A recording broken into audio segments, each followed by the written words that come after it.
Alright, so Dana White just went live not that long ago, and he had a couple of important announcements, alright? Most of these fights were to be expected. There's one fight that I'm going to talk about later that was like, what the hell is going on here? But yeah, for the most part, these were fights that were relatively expected because there's nothing else to book. But I'm glad that Dana White has been able to confirm that these fights are going to be taking place on the last pay per view of the year. All right, so we're going to start off with the important fights. All right, Merab Dvalsihvilli versus Petr Yan 2. Merab's coming off a 2 month turnaround to fight Petr Yan. All right, I got to respect Merab for this. All right, like most champions don't even make like 4 to 6 month turnarounds. And here's Merab just making a 2 month turnaround, fighting like what, 4 times a year in the year of 2025. All right, that's huge respects to Merab Dvalishvili. That being said, I'm picking Peter Young. Right now, is this pure delusion? And will I be coping when Merab 50-45s Peter Yan again? Yes, I will be coping if that actually happens. But hear me out. I think Peter Yan has improved a lot more than people actually think. All right. I understand Peter Yan's fights have been going a little bit more competitively than normal. All right. The Song Yadong fight was very competitive. The Marcus McGee fight was competitive in the first round, but Peter Yan has added more tools into his game. All right. I really love his leg entries. All right. Not saying his wrestling the level of Merab Dvalishvili, but I wouldn't be surprised if Peter Yan initiates some kind of grappling exchange. Like in their first fight, Peter Yan was just too busy pulling the high guard, trying to download data. I see Peter Yan letting go a little bit more. All right. He's actually throwing more combinations. He's more confident in his Ototogari trips. He's more open to wrestling when he needs to. I think Peter Yan is a lot more well rounded than when Merab fought him the first time. All right. Now, Merab Dvalishvili has also made major improvements. All right. For the most part, his striking actually seems to be dangerous, considering he almost knocked out Corey Sandhagen at UFC 320. But that's going to leave him to some openings. All right. Peter Yan is a master tactician on the feet. And I understand that it didn't work out the first time because Merab decided to throw 50 takedowns along with like 300 strikes. But is Merab going to be able to do that again? I don't think so, especially because of the 2 month turnaround. All right. I'm expecting Merab Dvalishvili to get somewhere around like 30 takedowns. Peter Yan's actually going to be more urgent in the early rounds instead of just trying to be content with the high guard and then trying to download data. I expect Peter Yan to make more adjustments than Merab has made. I'm going with Peter Yan to win a very competitive fight, 48-47 decision.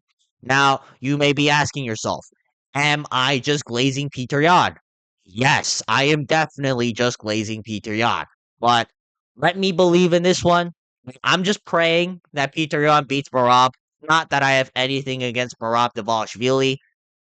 I just want Peter Yan to win. All right, it's as simple as that. And I'm gonna pick him to win against Merab Dvalishvili and reclaim the bantamweight belt. All right, now moving on, we got Alexandre Pantoja versus Joshua Van. They're fighting for the co-main event of UFC 323. As big of a fan I am of Joshua Van, I need to go with Alexandre Pantoja for this one. All right, like I could change my opinion when the time comes. And trust me, I did believe in Joshua Van. You know, I picked him to beat Brandon Royval on 3 weeks' notice. I just don't think Pantoja is going to match up very well with him. Like, I understand that on the feet, Joshua Van has all of the advantages, but at the same time, I don't know how Joshua Van's going to do when he gets taken down. Like, oh, Joshua Van has really good takedown defense. So does nearly everybody at the top of the flyweight division that's fought Pantoja. And Kaikar France had excellent takedown defense and ultimately got subbed. Brandon Moreno, he has some wicked scrambling, but he got smudged up in the grappling whenever they took it to the mats. Brandon Rival, very similar story, except for the fact that it was one sided. I just don't know how Joshua Van is going to be able to implement this game. I just feel that Pantoja's got more options than Joshua Van. All right, Joshua Van is going to need to stick it to the boxing. All right, I don't really know how Pantoja's just going to leave Joshua Van to box with him, like what Royval did, because first off, Pantoja's way more well rounded than Royval. All right, Royval is a very good grappler, but it's mostly defense and scrambling. That's that's where he excels at. Whereas Pantoja actually takes the back, shoots double legs, takes you down, ground and pounds. Like Pantoja's game is very complete, and I'm not sure if Joshua Van's is. All right, now if Joshua Van like can elongate the fight and like survive like the first 3 rounds. I think that's Joshua Van's opening because Joshua Van does have excellent cardio. And Pantoja, like, it's not his cardio's terrible. Like he just kind of slows down at moments. And like Joshua Van can capitalize on those moments.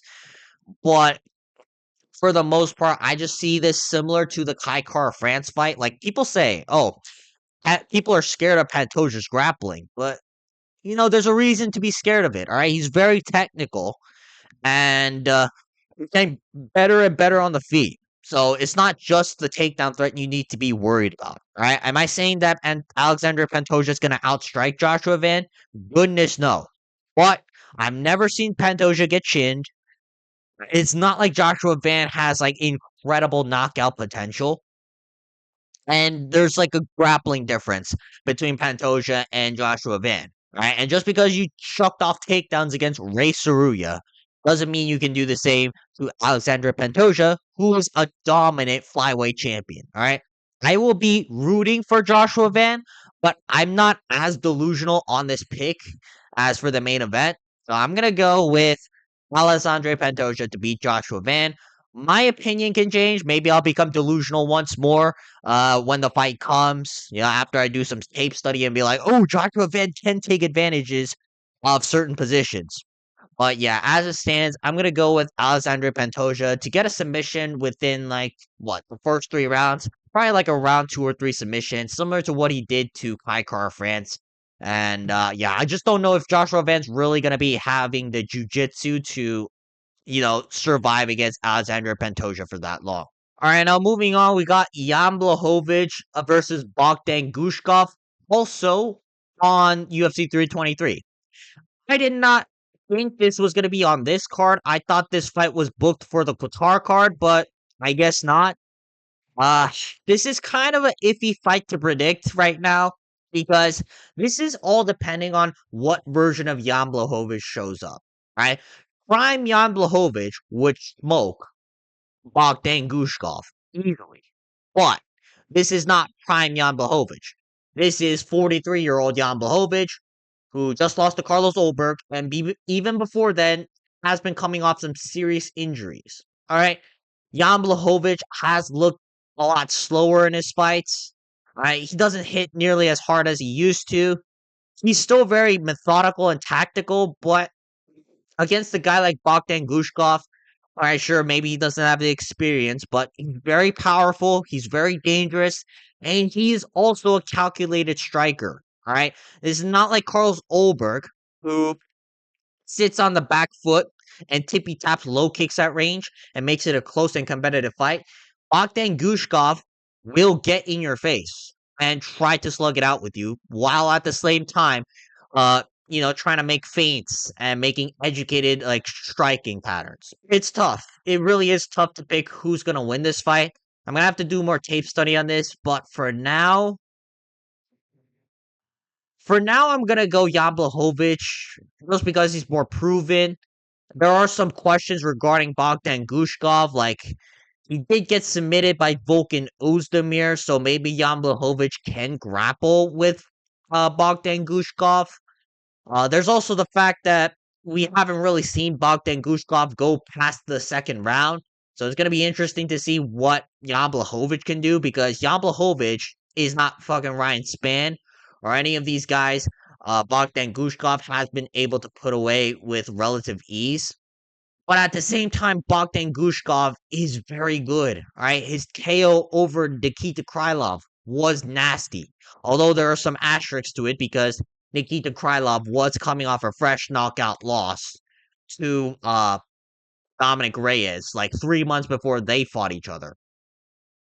But yeah, I'm gonna go with Jan Blachowicz. It's very hesitant. I'm not confident. I need to do more research, but I'll slightly lean towards the experience of Jan Blachowicz for now, but I wouldn't be surprised if Bogdan Gushkov wins this fight.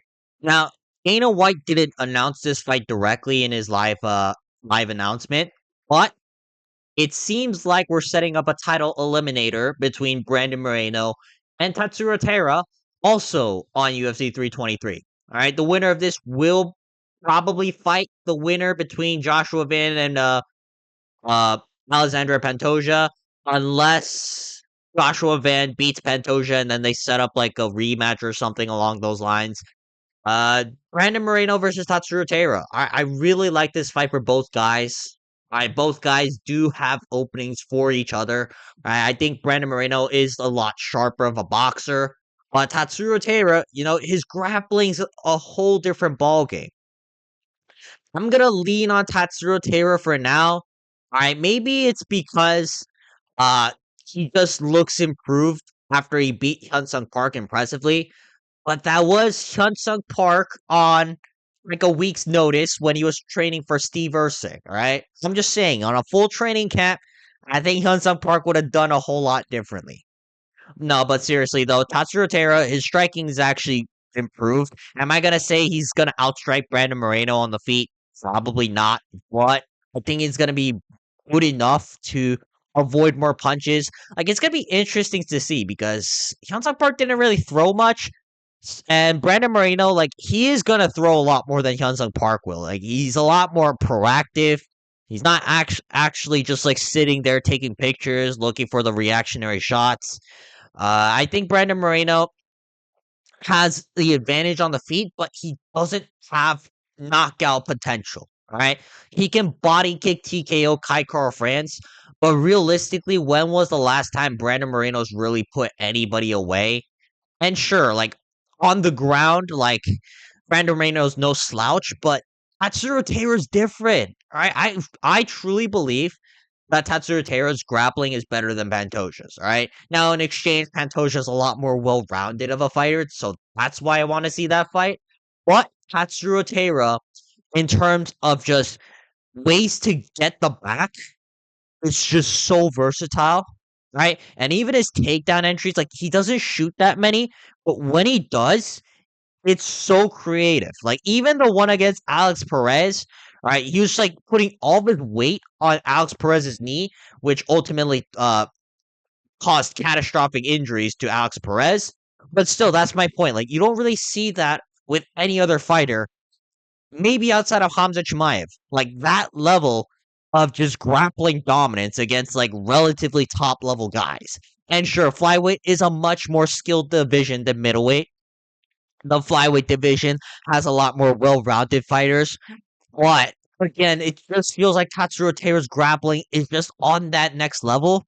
And even if Brandon Moreno is going to be able to just what do you call it, survive the submission attempts, Tatsuro Taira's body triangle is nasty. It is insane how he can just keep himself chest to back for 5 minutes straight. All right, people glaze like the Dagestani like wrestling and stuff like that, and just like grappling transitions. Like, no, this guy over here, Tatsuro Taira, it's actually next level. So yeah, I'm gonna pick Tatsuro Taira to win this fight. 49-46. All right, there may be chances where Brandon Moreno can like pop a jab in Tatsuro Taira's face, but it's not like Brandon Royval where he just overwhelms Tatsuro Taira with volume. Tatsuro Taira does have a very good chin, and on the ground, like I just don't think Brandon Moreno's really fought someone at the level of Tatsuro Taira in terms of the jiu-jitsu. So I'm going to say that Tatsuro Taira is going to win this fight 49-46, 48-47, where he's just backpacking Brandon Moreno with the body triangle and just, controlling majority of the fight. Last but not least, we got this complete random matchup. All right, Henry Cejudo fighting Peyton Talbot at UFC 323. All right, this is not what I expected. All right, I thought Peyton Talbot was going to need one more fight before getting himself into the rankings, and even if he was going to get a ranked opponent right after beating Felipe Lima, I did not expect Peyton Talbot to get a matchup this high up the rankings. But it seems like the UFC is back on the Peyton Talbot hype train. I think they're just trying to get rid of Henry Cejudo and get Peyton Talbot up as fast to the top as possible by using Henry Cejudo's name. And I honestly think that might work because I think Peyton Talbot is going to beat Henry Cejudo at UFC 323. Now, people are going to point out to the Raoni Barcelos fight, but realistically, when's the last time Henry Cejudo's really used his wrestling in MMA? All right, he can use it. Right, I've seen him take down elite level fighters who have excellent grappling, but Henry Cejudo, and this is the thing that most people confuse him with. Like, yes, he's an Olympic gold medalist in wrestling, but he doesn't use his wrestling all that much. In his last fight with Song Yadong, he was very content with striking with Song Yadong on the feet for like 3 rounds before that fight got called off for like unanimous decision loss. I don't know, it was a weird fight. But besides that point, Henry Cejudo shot like that what? 3 takedowns in that fight, and Song Yadong defended all 3. Now I understand that Peyton Talbot did look bad against Raoni Barcelos. Because Raoni Barcelos just looked like a world beater out there in the grappling. But Peyton Talbot has made major improvements. And even if Henry Cejudo can take down Peyton Talbot, I don't see Henry Cejudo's jiu-jitsu being good enough to keep Peyton Talbot on the ground, right? Henry Cejudo has a very outdated wrestling style, right? He can get you down, but it's similar to Matej Gamrot. He doesn't have the jiu-jitsu to keep dominant position or possibly find submissions or ground and pound, right? Henry Cejudo will just take you down, and then 20 seconds later, the fighters back up, both on the feet, and they're both back to striking. And in the striking matchup, sure, Henry Cejudo is very clean, but he doesn't have the knockout threat. Henry Cejudo is getting a lot older. He did injure his eye, so there's going to be that factor into play in his last fight with Song Yadong. And also, I don't know, it's like he's a lot shorter than Peyton Talbot. Peyton Talbot does have the reach advantage. He's a lot younger. He's a lot more explosive. He's a lot more dynamic with his strikes. I understand that Henry Cejudo is a little bit smarter with how he plants his strikes and stuff like that. There's no threat of like a knockout. It's like a 1-2 at best. All right, Henry Cejudo fights like a karate guy, which is the other reason why I don't see him winning this fight. All right, you got to actually put combinations against Peyton Talbot. All right, Peyton Talbot's got a pretty good chin. And he's big, right? And he's going to walk you down on the feet if you don't have any threats. So you got to be able to put together combinations. And I don't see Henry Cejudo being the guy to put together combinations. Henry Cejudo is very content with this karate style, just firing the 1-2 with a body kick. All right, that's typically how Henry Cejudo fights. I'm going to say that Peyton Talbot wins this fight 29-28, maybe a late round TKO, but I don't know. Henry Cejudo is tough, so it'll probably be a decision. I just don't like Henry Cejudo's output. I don't like the fact that he doesn't throw combinations, and his grappling overall in mixed martial arts isn't as good as people think it is. So I'm going to say that Peyton Talbot wins this fight 29-28, but Henry Cejudo's a lot more experienced, so I may be wrong when that fight happens. Alright, that's gonna be it for today's video. If you guys want to see more videos like this, please make sure to like and subscribe so we can get this channel monetized. But otherwise, leave a comment down below what you guys think about these fights. Who do you have winning these fights in December? And otherwise, though, I will probably see you guys later. Peace.